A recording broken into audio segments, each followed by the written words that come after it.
Welcome to the Julia and Gino podcast, where business meets family.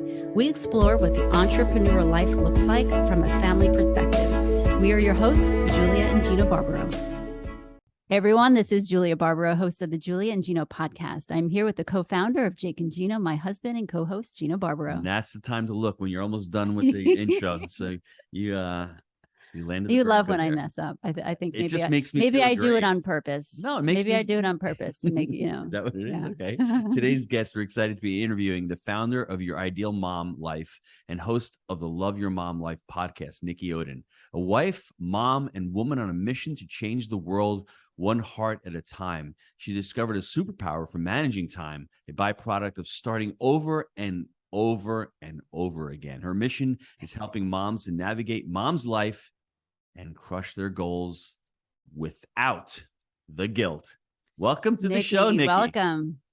Thank you. I'm so excited to be here. I love your dynamic. I love that you are a husband and wife duo. This is so fun. I every time we do a podcast together, I'm like, I feel like it's like our therapy. Do you know what I mean? Like I'll say things that I've never told him before, and we'll just reveal things. I'm like, oh my gosh, what is he thinking now that I've said that? You know, and it's really good for us. I always tell couples, if you're having an average marriage, start a podcast, because you will explode and you will get closer and closer. And Nikki, there's one thing at the end of every show, it's always my fault. And I'm always resigned to that. It's always my fault, and I'm okay with that. So hey, happy wife.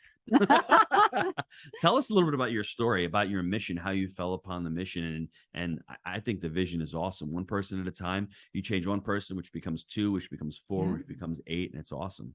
It is awesome. And I fully believe that a mom in particular is the center of her household. I know you have a million children, so you have seen that play out in real life.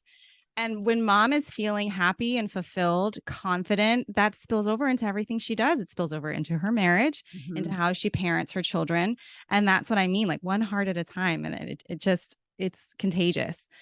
I got into this area and onto this mission, as you said, by falling on my face over and over again as a mom. Before I became a mom, I was a commercial litigator practicing for a very large international law firm, and I had a lot of autonomy. I felt really independent, kind of powerful, going to court, talking to judges. And I really was good at it, but I didn't enjoy it. It was very stressful. I didn't have a great perspective at the time because I was young, so I was stressed easily. And when I became pregnant with my first child, I looked at my husband and I just said, this isn't arching over the horizon for me. I don't see myself doing this forever. And he was like, okay, so quit and I'll take care of us. And I was like, okay. And I always want to mention that part because I know not every mom is in that position, but I was blessed enough to be in that position. So I took it and ran. And when my daughter was born, I figured, okay, I'm going to be a stay-at-home mom. How hard can that be? Famous last words. And I was like, I'm just going to be really awesome at this. I'm an awesome lawyer. I can be an awesome stay-at-home mom. And when she was 9 months old, I found out I was pregnant with my son. So, right. I was like, I don't know who needs to hear this, but nursing is not birth control. So just keep that in mind. But I can't imagine it any other way. They're 17 months apart and they're best friends now. But at the time, it was really hard. I mean, to have two under two, and I barely knew what I was doing. And so I found myself like constantly trying to figure out the whole mom thing with a toddler and an infant.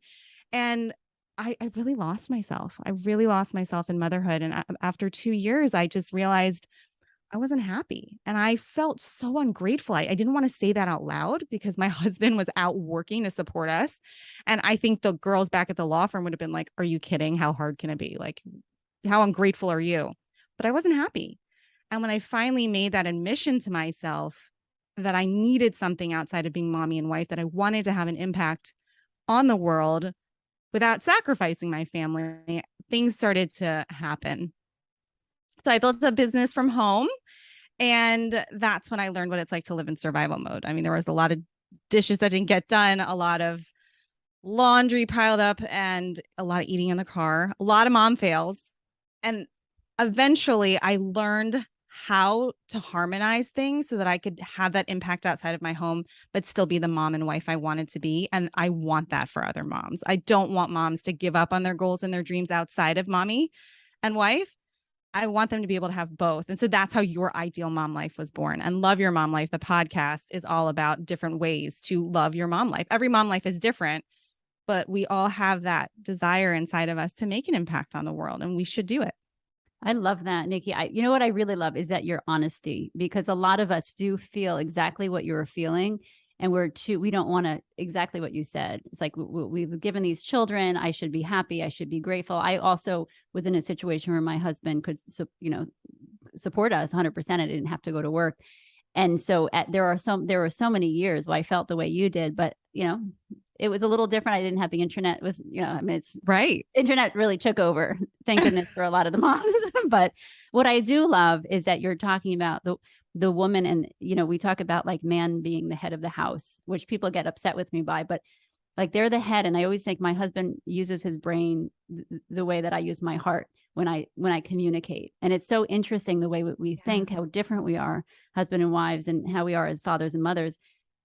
And, you need a head, you also need a heart to survive. Mm-hmm. And so That's why we work so well together. And I just love that you had mentioned that. I'm waiting for a question here. I don't know. You gave me a lot there. So for me, I mean, I couldn't even fathom that thought of feeling guilty of, what was that feeling of guilt? Where did it come from? And how long did it last?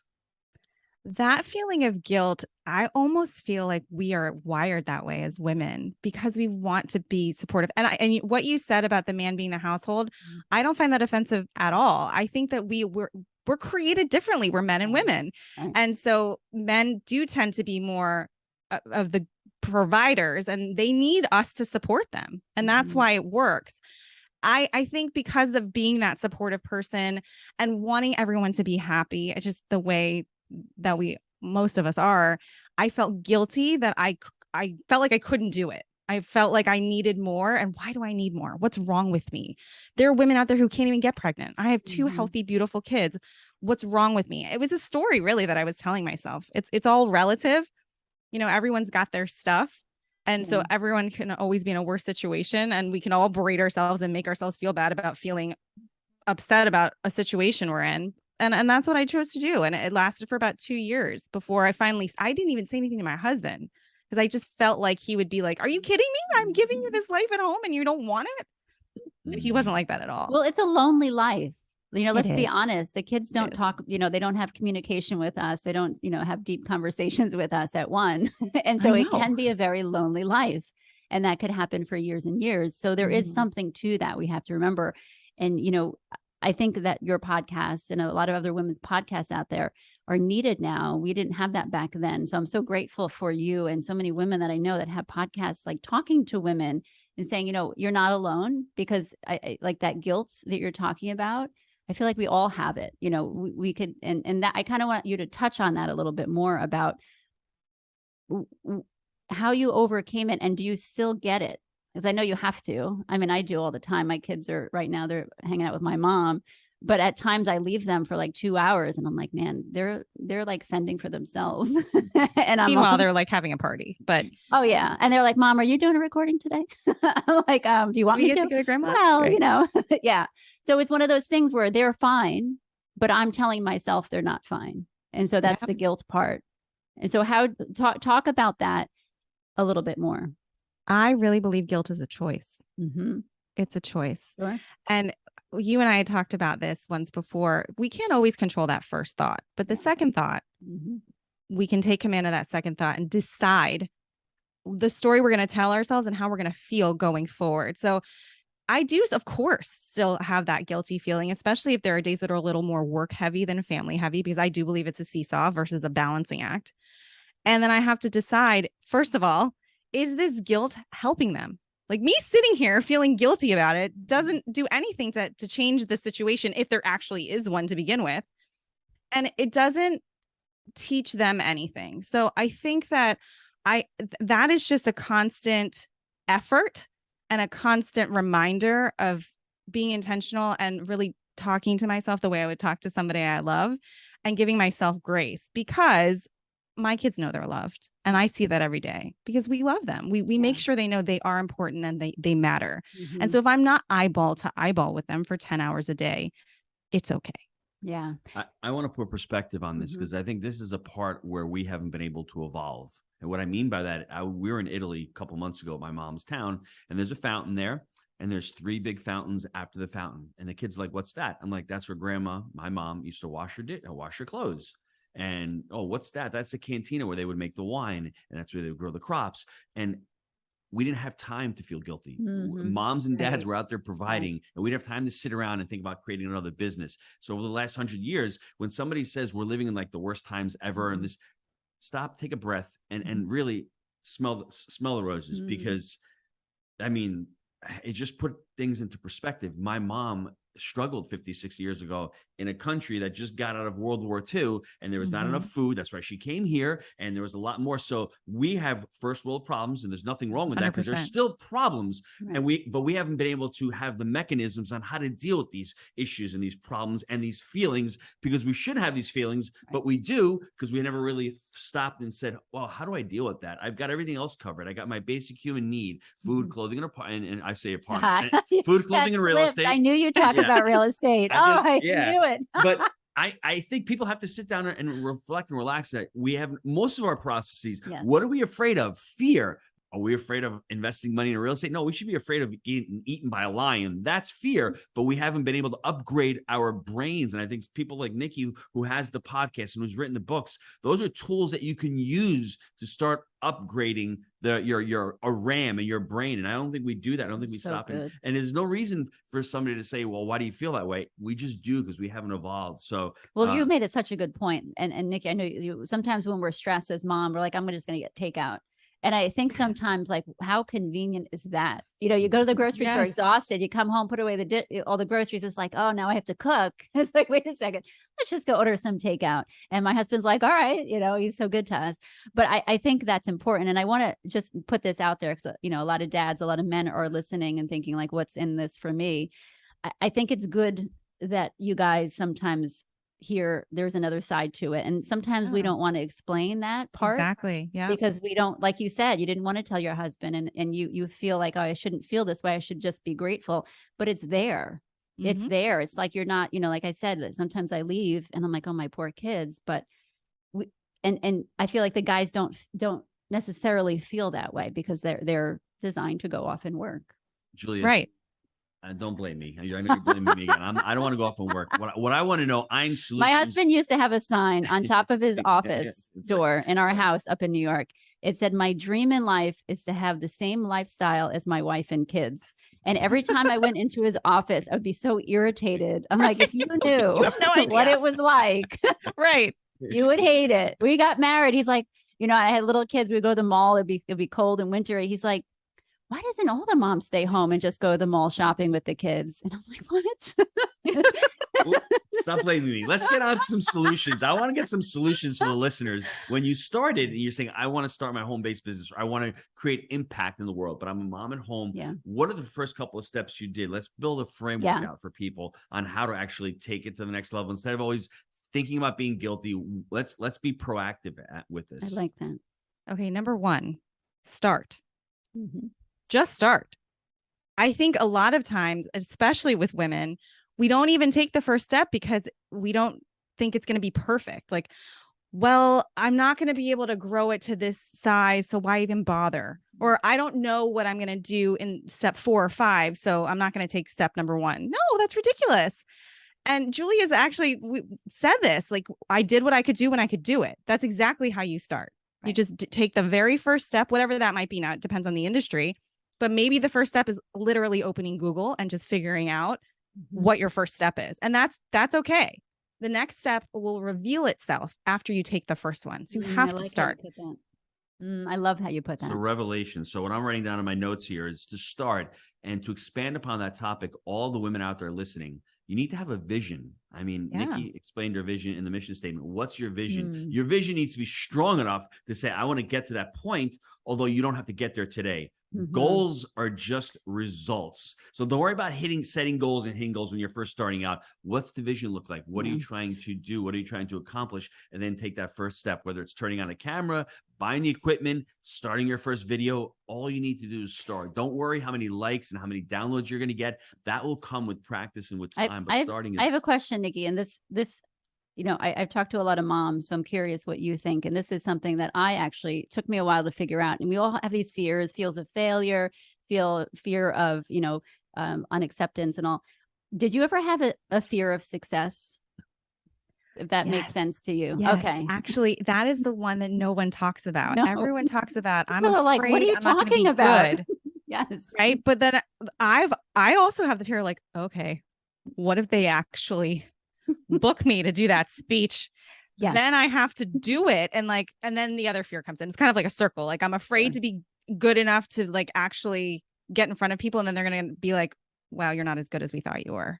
That's where it comes in for me. And I do think there is an inherent fear of sort of shining and sparkling because maybe it makes there's farther to fall if you don't do great on the next time. And so you hold yourself back a little bit and you keep yourself from shining so that you don't ever have to deal with that. Sure. And it's really a terrible thing. We really should be present. Like, let's focus on what's actually happening right now, because it's the only thing that's real. All that other stuff in our heads either already happened or might never, ever happen. So why are we putting all this energy into this stuff in our head? We should just be focusing on what's actually happening right now. And that's how we create success. That's how we get outside of our comfort zones. That's how we continue to move forward. And we start and see some fruit. Yeah. I'm curious too, is it in that, under that, fear of success too, is what if you succeed and therefore you have less time with your family, you have less time at home, now they want you to go and speak, and now you're, you know what I mean? And then you have that mom guilt even coming on stronger. And that's another one. Thank you. You just gave me another fear, by the way. Just kidding. But you know what? Your kids are watching you. Yes. They're watching you. And I can't even imagine how proud they are of you. First of all, to see you guys doing things together. It's so beautiful and healthy. And that you've created something together, that you have these joint goals. That's a great thing to be modeling for your kids. We have to remember too, that we're modeling for them. It's not things that take us away from them, are things that they can also be proud of. And it helps them to realize, okay, I can do hard things because mom can do hard things. Exactly. Yes. It's amazing what you learn from your children if you give them a minute to actually say something. And, my kids, they really push me. It's actually interesting. They're the ones that give me the encouragement, and they're like, Mom, you got to go do it. You're doing a great job. And it's so funny because, the two of them that do that, they're 13. How old is Veronica? She's 14 and 16. And I just think it's hysterical that they're the ones saying, Mom, don't be nervous. Do it. You do a good job. And so that's incredible. But they probably got that from you, from years of you doing that for them. Yeah. So it's so true. So we got start, revelation. I would also add, all the women out there, try to seek your values, because like Julia, and I think what you said, Nikki, also, if you become successful and then you're pulled away and you're going away every weekend, that going against some of your values where you want to treasure time with the family. So flush out what those values are as you're creating your vision. Do you want to be away 10 weeks of the year? Do you want, there's no right or wrong answer. It's really, I think, specific to the individual itself. So I think the vision, you're right, is huge. I always tell women when I'm talking to them and they want to make a change, the first question I ask them is, well, what do you want? And a lot of women, especially moms, don't ever really sit down and give themselves a minute to decide, what do I want? Like, what is ideal for me? What does that look like? So the vision is huge. I mean, that is actually, I would say that comes before starting. You have to know, you have to have an idea of where you want to go. And then you just take that first step. But if you don't know what you want to do, then, well, it's kind of like Alice in Wonderland. Well, if you don't know where you want to go, then what direction? It doesn't matter what direction you go in. Yeah, that's such a basic question that we don't ask ourselves a lot. We're just like trying to get through the day. You know what I mean? And that's definitely a big deal. I want your next step though. Once you had the vision, once you started, you had the revelation, how did you start the business, or what did you do after that? So once I started by doing a little bit of research. Then I learned what my next action steps would be. So I took the action steps. So I'll use the podcast as an example. My first step when I decided I knew what I wanted the podcast to be about and what I wanted my message to be, I was like, okay, how do I do this though? So I went and did some research, and I actually found some advice from Pat Flynn, and I went through it, and I was like, okay, so I'm not overwhelmed. I was so overwhelmed, but I was like, apparently I need a podcasting platform. I need a host to be able to put this on. And so I just did the research. I went through the step by step. When I first looked at it, I was like, I'm not techie, no idea what I'm doing. This is going to be a complete colossal failure. No one's going to listen to this thing. But I did it anyway. I was like, I have my steps and I'm just going to do them one at a time. I always tell people, I think as you're going through the action, start small, because if you have a big vision, but if you try to do too much at once, that's when people quit, because they bit off more than they can chew. So I always recommend to start small, have a huge vision, but take tiny action steps. And then before you know it, you look back and you're like, wow, look how far I've come. I've just been taking one step at a time. Yeah. And those little steps are manageable. And I think that's right. And moms, so it's like, oh, okay, I can do this. I can do this. Mm-hmm. And it gets bigger and bigger. And then, yeah. Did you invest in any education and any mentorships, any coaching, any guidance? Yes, along the way. So as I started to, on step maybe 3 or 4, I realized I would be great to have like a business coach here. And so I did look into, and I joined a mastermind, and I surrounded myself with like-minded people, which is very, very important, because you are essentially the sum of the 5 people you hang around the most. So whatever they're talking about, whatever they're going for, that's going to be on your minds. But conversely, like if you are trying to start a business or a podcast or do something great, and the people you hang around are constantly complaining about how hard life is and everything that's happening to them and everything that's so unfair, I mean, it's hard to get out of that mindset. It's heavy. So that was very important to me to hang around people who were of like mind, who wanted to go for it, other female entrepreneurs, and to seek counsel from someone who's been there before. I mean, it's just like anything else. Like, I'm sure you see this in the real estate world as well. You were there once, and then you can teach people who come after you what to do, what not to do. And that's invaluable. I think you need to commit, like you said, and then you need to have the discipline, but you also need to have the sacrifice, because there's going to be sacrifices along the way where, hey, maybe I can't cook tonight. I've got to go out and spend money on food, or hey, I can't do my laundry. I've got to do dry cleaning, or hey, that's all you think we do. I can't spend an hour or two with my husband anytime because I've got to get ready for this business meeting or whatever that looks like. See how things come out in the podcast. But it's like, it's so funny that she's just like throws it in there and it's like you rehearsed it. That's what her priorities are. Those aren't my priorities. So. Well, it's funny because today I actually had a lot of calls. I had a lot of coaching calls today, and I was about to go and prepare for something. And I thought, okay, I do know the topic. I know we were talking about decision making with ladies in the Wheelbarrow Profits. And I thought, okay. And I turned around and I noticed that our 8-year-old was making an omelet. She was in the middle of making an omelet. Cecilia was like struggling with math. Something else was happening with Sophia. And I thought, I think I need to be present with them for another 15 minutes, 20 minutes. And I think it wasn't a guilty feeling. It was a responsibility moment. Mm-hmm. It is a little different when it comes to women with families compared to men. Not that nothing against you, but my responsibility is to them first.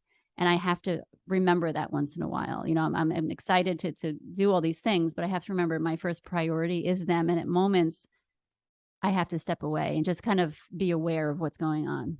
So that was an interesting morning today.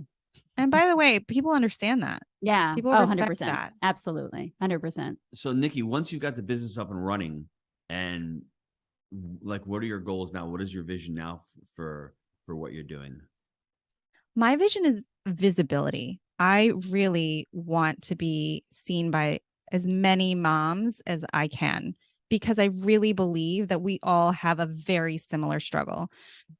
I'll limit that to the US. I mean, I don't know what's going on in other areas where that hierarchy of needs is not being met. Obviously, that's a different story. But for those of us who are privileged enough to be worrying about these things, because our hierarchy, we have food, we have clothing, shelter, etc.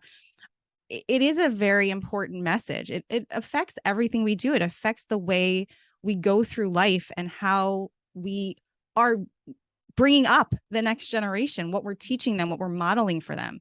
And that's a huge responsibility. So I love to be part of that conversation and to just be there and let other moms know that you're not alone and there's nothing wrong with you. Exactly. So let me ask you from a male's perspective, from my perspective, looking at business, and we're talking about monetizing. Is that on your mind to monetize the business, or is it more of a I don't want to say gratitude or like a cathartic thing? Yeah. So, and let's say a woman, because for me, I think whatever you're doing, you need to make money. I think there's just no, so if a woman is on there saying, I'm guilty, but I want to get into something, do something part-time, I really think you should be getting paid for your time because you have your expertise, you're taking time away from your family. And I think anybody who's going to be using your services, they need to have some skin in the game using your services as well. I don't know. What are your thoughts on that? In a word, yes, I agree with you. I also think that people value what they pay for. So even if I were to do everything for free, it wouldn't be perceived as valuable as it actually is. And you can give people things for free. We all do that, right? Like, here's a little freebie so you can know who I am and figure out if I'm a quack or not, right? Like there's like the free intro. Well, the podcast in general is right. Yeah, freebie. Absolutely. But they might not take the action and they might not actually do the work and invest in themselves to make the change if they don't have that skin in the game. So I totally agree with you. It is a thought, but I will say it wasn't the first thought. The first thought was like, how can I help? Yeah, sure. That's what I'm saying. I want women out there to think that their time is valuable, that they're to know that their time is valuable. Exactly. I think that's absolutely it's important. I agree with you 100% because you think, well, I'm just a mom. You know, it doesn't matter what your educational background is, but to some people, well, you're just a stay-at-home mom. Like that's what I see sometimes. You know, it's a limiting belief, of course. It is. But no, I agree with you. And so now, as you're evolving and evolution, do you have any other programs or anything else that you've built out? We have your any book. Other books? You have your book. Want to talk about everyone listening, I was on Nikki's podcast, so definitely check that out. We'll put it in the show notes because it was so great to talk to. Such a great conversation. Really great conversation. And you mentioned your book, so I talk about that a little bit. I'm very excited about the book. I am a writer at heart, and I think that is the way that I communicate best is in writing. So I cannot wait for it to come out. It's going to be coming out on Cyber Monday, which is November 25th. And it's called Definitely Wear Mascara, though, Hacks to Help You Love Your Mom Life and Yourself a Little More. And it's just a compilation of, I guess, advice is the best way to put it, on different areas of your mom life and how to make your own life easier, but also how to love yourself in the process, because we do berate ourselves as moms. We do choose guilt more often than not, and we fail to give ourselves grace. Like the nights when we do have to order the Chick-fil-A and the kids are like, yes, you're like, oh, I'm such a bad mom, I'm giving them Chick-fil-A. And meanwhile, nobody's upset. So why are we upset? We do that. And I think it's a conversation we just have to have over and over again. Ways that we can outsource, ways that we can improve ourselves, how to start something new, how to be successful in the fields that we're in. And it's a book where you don't have to read chapter 1 to understand chapter 2. It just open the table of contents and find something that speaks to you in that moment and just go to that chapter. And it's a really fun, easy read. I love that. Gino, I'm just curious. I'm curious what your thought is of, and I asked you this because many women are in the situation where Nikki and I are, where we do have that guilt of leaving the kids too much, not giving enough attention. Should we working outside the home? And what is your thought on that? Because you don't know what we feel. You don't understand it because you don't have it. And I always tell people that, like, your husband never can understand what you're going through, and vice versa. We can never understand what it's like to have to, provide for a whole family or a family of 8. So I don't know what that's like, but just curious. I'm curious what you think about the mom guilt part. it makes total sense to me. I think what women have to do is they're listening to it. Some women may not have guilt. No, some women were yes. born to have 6 kids and stay home, and that's great for them. But there may be some women who are, and I could totally see it. You spent 4 years to go to college. You're a high-powered attorney, and all of a sudden you're changing diapers. It's like, what's going on here? My identity was this high-powered attorney. Now my identity has been taken away from me. And what do I do? And I'm new. And unfortunately, society doesn't deem being a mother as important as an attorney. That's the problem that I have. I think the most important job on the planet, and bar none, is being a mother. I don't care what anybody says, obviously father, but being a mom is the most important job on the planet, because for the first 18 years, you are shaping a person's life, their existence, their thoughts, their behaviors, about everything. And if you're absent, you're not there, to me, that you're not doing a good job. You can balance both. You can have both. But I think the identity is really important to understand that you're not identified by your profession. I'm identified ultimately at the end of every day of being a father. And I can be the biggest rock star real estate investor. I can be a great podcaster. I can be a top-notch author. I can have 1,100 people coming to my event. Doesn't mean anything, because if I'm failing as a father, all that other stuff means nothing. That's the way I perceive it. I'm not telling anyone else how to live their lives, but that's how I measure success. Those are my values. That's why it's important when I told people to think about what their values are, whether being a mom, an attorney, what is important to you. And I think ultimately the way we've been wired as humans is we want a legacy. We want to be able to leave something to the next generation, to our children. And that's our values. That's our wealth. That's our knowledge. That's our love. So it was a long answer to your question, but I just thought, if you're feeling guilty, don't feel guilty. Seek help. There's people out there like Nikki that can help you out and work you through that, because life is too short to live in regret. And if you're ready and willing to open and start that business, you just know you have to learn a few skills, learn how to manage your time, learn how to build a business plan, learn how to start a podcast. These aren't things we're born with. The only things we're born with is like the fear of falling and the fear of loud noises. Those are the 2 fears that we were born with. I mean, we didn't even know how to walk. We didn't learn. Look at us now. Yes, exactly. Now we're running. I think it from comes nothing. down to priorities, like what you were just saying. And that is a huge skill. That is a learned skill, how to prioritize.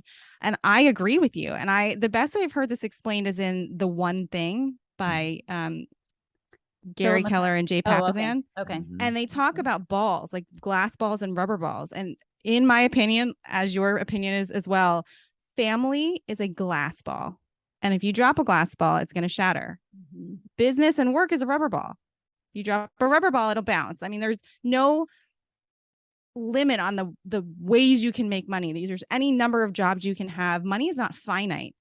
And so if you have to let a ball drop, it should always be, in my opinion, work or business, because damaging those relationships with your spouse, with your children, and your spirituality, your health, you only have the one body. Those things have to be the priority. And so when push comes to shove, which ball are you going to drop? And that's a skill that we learn as we go. Love that. How can the listeners get a hold of you? They can email me at nikki@youridealmomlife.com or follow me on Instagram. That's probably the best way. My handle is at Nikki Oden. It's NIKKIODEN. And follow me on the podcast. Love Your Mom Life. I love this. Thank you, Nikki, for sharing your wisdom and your experience. And, there's a lot of us that are not brave enough, and I'm going to be honest, to just speak what we're going through and how we've overcome certain things. And I've met you, and I just, I really admire you, and I'm just super thankful that you're helping so many women get through this. And just keep it up. You're doing amazing. For those of you dads out there, listen to your wives. It's not about creating a solution. It's about listening, right? Julie? Oh, yeah. Podcast. How you about yeah. that? That's a good one. It is a good one. Not about the nail. I love how you ended with that. Thanks, Nikki. We'll see you later. Everyone, thank you so much for listening. We'll see you next time.